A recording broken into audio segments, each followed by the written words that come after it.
어느 늦은 밤 한 사람이 전화기를 내려놓고 나서 한참 동안 바닥만 응시하고 있습니다.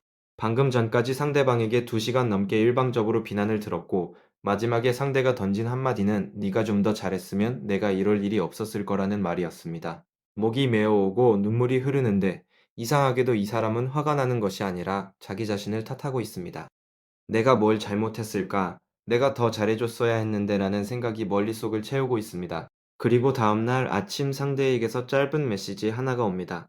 어제 미안해 사랑해라는 8글자에 이 사람의 표정이 순식간에 환해집니다. 바로 이 순간이 덫이 조여지는 결정적 순간입니다.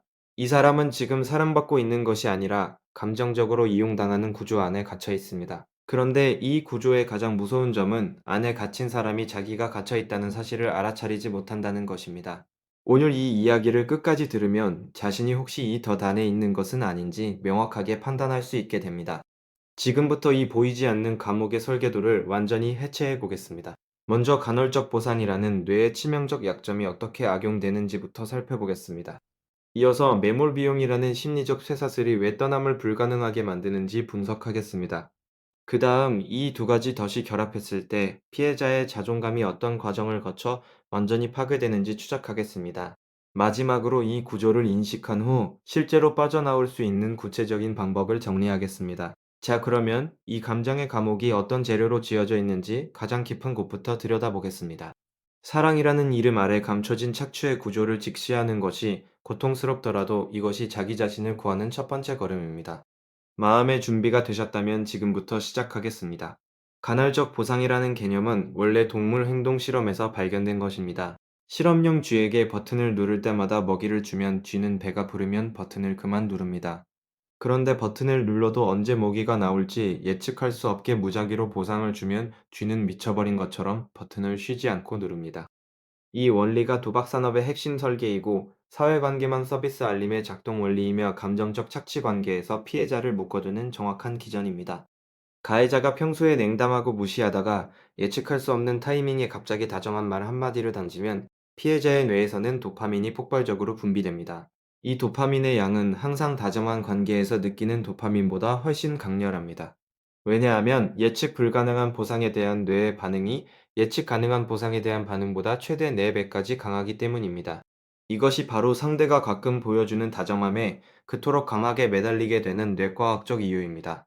매일 따뜻한 말을 해주는 사람보다 열흘에 한 번 따뜻한 말을 해주는 사람에게 더 중독되는 것은 감정이 깊어서가 아니라 뇌의 보상 회로가 불규칙한 패턴에 더 강하게 반응하도록 설계되어 있기 때문입니다. 가해자는 이 원리를 의식적으로 알고 쓰는 경우도 있고 무의식적으로 체득하여 반복하는 경우도 있습니다. 어느 쪽이든 결과는 동일합니다. 피해자의 뇌는 다음 다정함이 언제 올지 모르기 때문에 항상 긴장 상태를 유지하면서 상대의 기분을 살피고 비위를 맞추는데 모든 에너지를 쏟게 됩니다. 이 상태가 장기화되면 피해자는 자신의 감정보다 상대의 감정을 먼저 읽는 습관이 뇌 수준에서 고정되어 버립니다. 자기 자신이 무엇을 원하는지 무엇이 싫은지조차 느끼지 못하게 되는 이 현상을 심리학에서는 자기 소외라고 부릅니다. 간헐적 보상은 피해자를 묶어두는 첫 번째 쇠사슬이지만 이것만으로는 완벽한 감옥이 되지 못합니다. 여기에 두 번째 쇠사슬이 추가되어야 탈출이 거의 불가능한 구조가 완성됩니다. 지금부터 그 두 번째 쇠사슬인 매몰 비용의 덫을 들여다보겠습니다. 이 부분을 이해하면 왜 자신이 불행한 줄 알면서도 떠나지 못하는지 납득이 됩니다. 매몰 비용이라는 이 잔인한 심리적 장치의 작동 방식을 지금부터 파헤치겠습니다. 매몰 비용이란 이미 투자한 시간이나 노력이나 감정이 아까워서 손해를 보고 있는 상황에서도 빠져나오지 못하는 심리적 편향을 말합니다. 3년을 투자한 관계를 끝내면 그 3년이 전부 헛수고가 되는 것 같은 두려움이 떠남을 가로막습니다. 조금만 더 참으면 상대가 변할 거라는 믿음을 놓지 못하는 이유도 여기에 있습니다. 왜냐하면 떠나는 순간 지금까지 참은 모든 것이 무의미해지기 때문입니다. 이 심리를 경제학에서는 콩코드 오류라고 부릅니다. 초음속 여객기 콩코드 개발에 이미 수조 원을 투입했기 때문에 사업성이 없다는 것이 명확해진 후에도 추가 투자를 멈추지 못하고 결국 더 큰 손실을 본 사례에서 유래한 이름입니다. 감정적 착취 관계에서도 정확히 같은 일이 벌어집니다. 이미 투자한 시간이 길수록 그리고 그 시간 동안 참아온 고통이 클수록 오히려 떠나기가 더 어려워집니다. 여기에 가해자가 의도적으로 피해자의 매몰 비용을 늘리는 전략을 사용하는 경우가 있습니다. 헤어지려고 할 때마다 그동안 내가 해준 것은 생각도 안 하냐는 식으로 피해자가 투자한 것이 아니라 가해자가 베푼 것을 강조하며 죄책감을 유발합니다. 또는 이제 와서 왜 그러냐, 조금만 더 노력하면 되는 거 아니냐라는 말로 피해자를 미래의 가능성에 묶어둡니다. 이 두 가지 전략이 결합하면 피해자는 과거에 투자한 것이 아깝고 미래에 좋아질 가능성을 포기할 수 없어서 현재의 고통을 계속 감내하는 삼중족소에 묶이게 됩니다. 매몰 비용의 덫이 특히 위험한 이유는 시간이 지날수록 덫이 더 단단해진다는 점이다. 5년을 참은 사람은 3년을 참은 사람보다 떠나기가 2배 더 어렵습니다. 왜냐하면 매몰 비용이 더 크기 때문입니다. 이 역설적 구조 때문에 도움이 필요한 시점과 도움을 요청할 수 있는 시점 사이에 거대한 간극이 생깁니다. 가장 오래 참은 사람이 가장 많이 다쳤으면서도 가장 떠나기 어려운 사람이 되는 것입니다. 지금부터는 간헐적 보상과 매몰 비용이 결합했을 때 피해자의 내면에서 정확히 어떤 일이 벌어지는지 살펴보겠습니다. 이 두 가지가 합쳐지면 피해자의 자존감과 현실 인식이 어떻게 체계적으로 파괴되는지 추적해 보겠습니다. 간헐적 보상과 매몰 비용이 동시에 작동하는 관계에서 피해자에게 가장 먼저 나타나는 변화는 자기 인식의 왜곡입니다. 상대의 냉대와 무시가 반복될수록 피해자는 내가 부족해서 그런 거라는 결론에 도달합니다. 이 결론은 논리적인 것이 아니라 뇌가 만들어낸 생존 전략입니다.